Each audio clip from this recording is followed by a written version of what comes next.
ऐसे लोगों का आप नाम लिख के जरूर रखना। सरकार बनने के बाद सबसे पहले ऐसे योगी के गुलाम जो योगी की बदुआ मजदूरी करते हैं, उनकी जी हजूरी करते हैं, एक एक करके उनको ऐसा पानी पिला पिला करके, ऐसा पानी पिला पिला करके पटकूंगा कि उनकी सेखी निकल जाएगी। माननीय अध्यक्ष जी, आप किसी की भूमिका अदा कर रहे हैं। भारतीय जनता पार्टी का सुपड़ा साफ करने के लिए अर्जुन के रूप में स्वामी प्रसाद मौर्य आपके साथ खड़ा हुआ है। भारतीय जनता पार्टी के नेताओं का चरित्र दोगला है। जिसने भी दिया उनका साथ, भाजपा ने कर दिया उनका विनाश और सत्यानाश कर दिया। भाजपा के भाण और योगी के साथ पूरे उत्तर प्रदेश को चर करके, लूट करके बर्बाद कर दे रहे हैं। नौजवानों को नौकरी के नाम पर योगी पुलिस की लाठियां खानी पड़ी। ये भाजपा सरकार है। जब से योगी बाबा मुख्यमंत्री बने, एक भी परीक्षा साबित कभी पूरी नहीं हुई। या तो पर्चा लीक आउट हो गया या पूरी भर्ती भ्रष्टाचार की बलवेदी पर चढ़ गई। योगी जी और मोदी जी अकेले हिंदू हैं, तो ऐसे हिंदुत्व के नारे को हमें दफन कर देना है। दिखाने के लिए, लोगों की आंख में धूल झोंकने के लिए नारा है सबका साथ, और चुनाव के लिए इनका नारा बदल गया 80 और 20 का। आज समाजवादी पार्टी के राष्ट्रीय अध्यक्ष अखिलेश यादव जी के नेतृत्व में समाजवादी पार्टी महागठबंधन का एक ऐसा परिवर्तन का तूफान चल रहा है जिसमें भारतीय जनता पार्टी का सुपड़ा साफ होने जा रहा है। आप जानते हैं, भारतीय जनता पार्टी के नेताओं का चरित्र दोगला है, दोहरे चरित्र के लोग हैं। ये जो कहते हैं उसे कभी करते नहीं हैं। इन्होंने नारा दिया था सबका साथ, सबका विकास, सबका विश्वास, लेकिन जिसने भी दिया उनका साथ, भाजपा ने कर दिया उनका विनाश और सत्यानाश कर दिया। और साथियों, आपको याद होगा, किसानों ने झूम करके इनका साथ दिया था। सत्ता में आने के बाद किसानों का कमर तोड़ने के लिए किसान विरोधी कृषि बिल ला दिया। सालों साल धरना प्रदर्शन आंदोलन, लाखों की तादाद में किसान चल करते रहे। किसान हितैषी का घमंड करने वाले भाजपा के लोग किसानों के सालों साल धरना आंदोलन पर भी इनका दिल नहीं पसीजा। सैकड़ों किसान शहीद हो गए। उन किसानों की शहादत पर भी इनको शोक संवेदना तक व्यक्त करने का फुर्सत नहीं था। किसानों की समस्या दूर करना तो दूर, इनको आतंकवादी और राष्ट्रद्रोही तक कह दिया गया था। किसानों का दबाव था। चुनाव नजदीक आ गया, इन्होंने सोचा कहीं पूरे प्रदेश का किसान हमारी खटिया खड़ी बिस्तरा नगोर कर दे, इसलिए बिना किसानों से बात किए किसान बिल जल्दी में वापस कर लिया।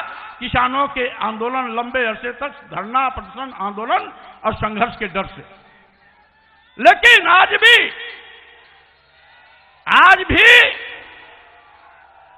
भारतीय जनता पार्टी एक साजिश के तहत पहले तो कृषि बिल के माध्यम से किसानों की खेती और किसानों के उत्पाद को अदानी और अंबानी के हाथों में सौंपने की नापाक कोशिश की, और जब उससे भी बात नहीं बनी तो योगी सरकार के छुट्टा जानवर, योगी के सांड और योगी भाजपा के भाण और योगी के सांड पूरे उत्तर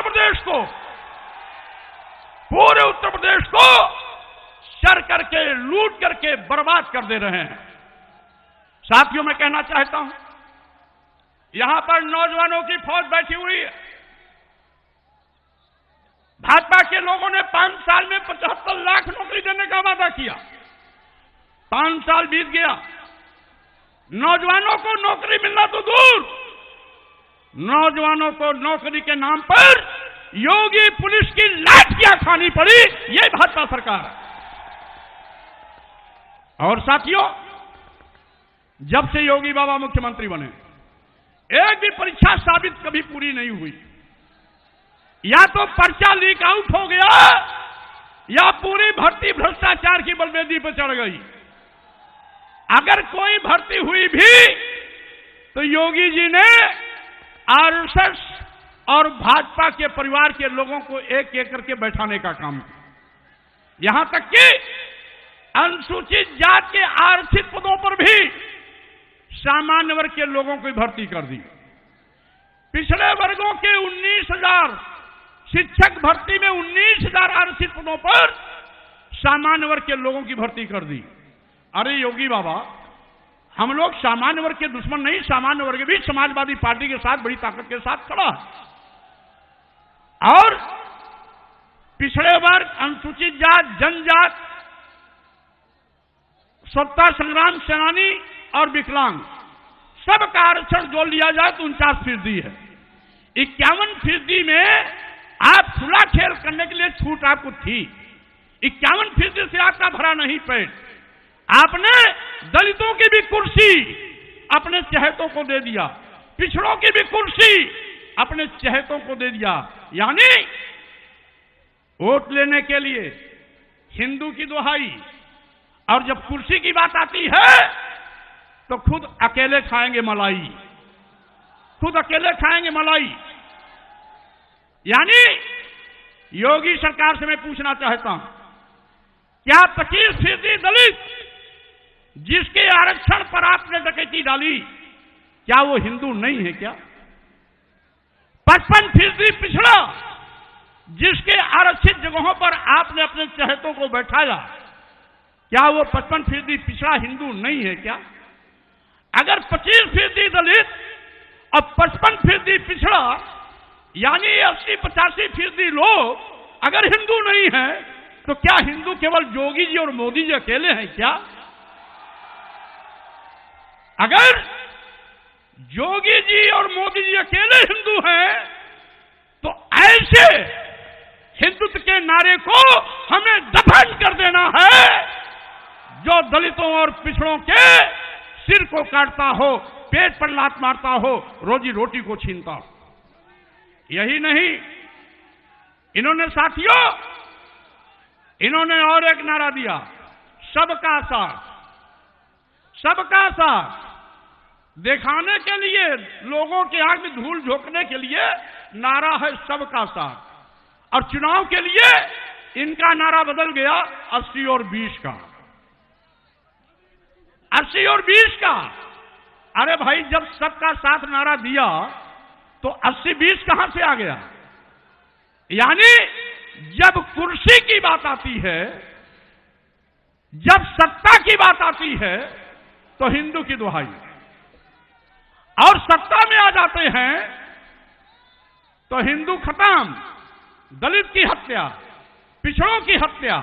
यानी दलितों के आरक्षण पर डकैती, पिछड़ों के आरक्षण पर डकैती, भारतीय संविधान पर भी खतरा। बाबा साहब डॉक्टर अंबेडकर के सपनों का कत्लेआम भी करने में ये नहीं चूकते हैं। इससे साथियों, मैं कहना चाहता हूं, आज जब 25% दलित और 55% पिछड़ा हिंदू नहीं है, तो स्वाभाविक रूप से आपका 80 का नारा भी बेमानी है। एक चीज। दूसरी चीज, 20 क्यों? देश की आजादी के लिए अगर सरदार भगत सिंह ने फांसी के तख्ते को चूमा था, राम प्रसाद बिस्मिल ने फांसी के तख्ते को चूमा था, तो इसी देश की आजादी के लिए अशफाकुल्लाह खान ने भी फांसी के तख्ते को चूमने का काम किया। आज अशफाकुल्लाह ने खान ने क्या इसीलिए शहादत दिया था कि आप उनकी संतानों को देश निकाला करोगे, उनके संतानों के साथ भेदभाव करोगे? और कौन नहीं जानता जब भारत पाकिस्तान युद्ध चल रहा था, पाकिस्तान की कई दर्जन टैंकें दिल्ली की ओर दंडराती हुई आ रही थी, तो योगी जी, मोदी जी, आपके बाप दादा पुरखों का कहीं अता पता नहीं था। उस समय पाकिस्तान को अगर किसी ने मुंहतोड़ जवाब दिया, पाकिस्तान की दर्जनों टैंक को तोड़ करके भारत के आन बान शान की रक्षा की, अपनी शहादत दे करके अपना नाम रोशन किया, तो वह वीर अब्दुल हमीद था, गाजीपुर का वीर अब्दुल हमीद, जिसने पाकिस्तान के दांत खट्टे कर दिए, दर्जनों टैंक तोड़ दिए, भारत की आन बान शान के लिए अपनी शहादत दी थी। क्या इसीलिए दिया था कि आप उसके बेटे और बेटियों को देश निकाला का फरमान सुनाओगे? मुस्लिम हिंदू की लाइन खींचकर उनको परेशान करोगे? उनके परिवारीजनों को आज सौतेले भाव से देखोगे? इसे साथियों, यह राजनीति को भूखे भेड़िए हैं जो अपनी राजनीतिक सत्ता के लिए हिंदू मुस्लिम को आपस में लड़ाकर, भाईचारे का कत्लेआम कर, हिंदू मुस्लिम का खून खराबा और हिंदू मुस्लिम की लाश पर सच्चा हथियाना चाहते हैं। इन भूखे भेड़ियों से होशियार रहना, इन भूखे भेड़ियों से होशियार रहना। इनकी हमेशा कोशिश रहती है कोई न कोई ऐसी बात करो जिसमें हिंदू मुस्लिम आपस में लड़ जाएं। इनका एक तिकड़म यह भी चल रहा है, हमको परसों एक अधिकारी ने बताया गोरखपुर से कि मुख्यमंत्री ने वहां अधिकारियों की मीटिंग की, कहा जहां मुस्लिम समाज है वहां ऐसा दबाव डराओ कि वोट ना पड़ने पावे। समाजवादी पार्टी कार्यकर्ता मैं कह देना चाहता हूं, योगी की विदाई होना तय है। आप केवल उस अधिकारी का नाम नोट करना, आप केवल उस अधिकारी का नाम नोट करना या ऐसे गुंडे मवाली का नाम नोट करना जो हमारे किसी भी कार्यकर्ता को परेशान करने की कोशिश करता है। सरकार बनेगी तो उसका छठी का दूध याद दिला दिया जाएगा। ऐसे लोगों का आप नाम लिख के जरूर रखना।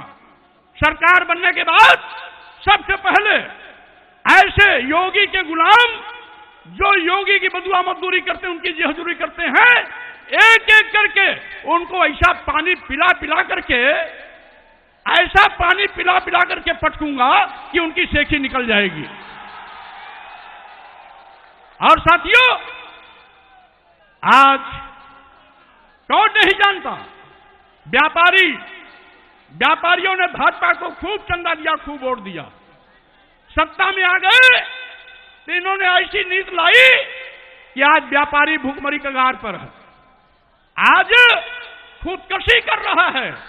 यहां तक कि साथियों, आप जानते हो आज सबसे ज्यादा परेशान व्यापारी है। गांव टोला मोहल्ला गरीब का जो व्यापारी है वो 10-20-25 हजार रुपया महीने में इनकम करता था। अब जीएसटी के लिए उसको एक मुनीम रखना पड़ता है, अकाउंटेंट रखना पड़ता है, यानी आज वो भी परेशान है। इसलिए आइए हम सब मिलकर के राष्ट्रीय अध्यक्ष अखिलेश यादव जी के नेतृत्व में योगी सरकार का सुपड़ा साफ करते हुए समाजवादी पार्टी की सरकार बनाने का काम करें। समाजवादी पार्टी का चुनाव चिन्ह साइकिल के सामने बटन दबाएंगे तो आप सबका स्नेह प्यार आशीर्वाद स्वामी प्रसाद मौर्य को विधायक बना करके अखिलेश यादव की सरकार बनाने में मदद करने का काम करेगा। और साथियों, राष्ट्रीय अध्यक्ष जी तो राष्ट्रीय अध्यक्ष हैं, मैं अपने राष्ट्रीय अध्यक्ष जी कहना चाहता हूं, इस राजनीतिक महाभारत में माननीय अध्यक्ष जी आप किसी की भूमिका अदा करें। भारतीय जनता पार्टी का सुपड़ा साफ करने के लिए अर्जुन के रूप में स्वामी प्रसाद मौर्य आपके साथ खड़ा हुआ है। इसीलिए साथियों, मैं आप सभी लोगों को बहुत बहुत धन्यवाद करता हूं दोस्तों, यूपी की धुआंधार राजनीतिक खबरों के लिए भारत एक सोच को सब्सक्राइब जरूर करिए और बगल वाली घंटी जरूर दबाइए, क्योंकि अगर आप एक बार नोटिफिकेशन बेल दबा देंगे तो आपको हमारे नए वीडियो की सूचना बिल्कुल मुफ्त में मिल जाएगी और आप जब चाहे जानकारी से भरा वीडियो अपनी मर्जी के मुताबिक देख पाएंगे। चलते हैं। जय भीम, जय भारत।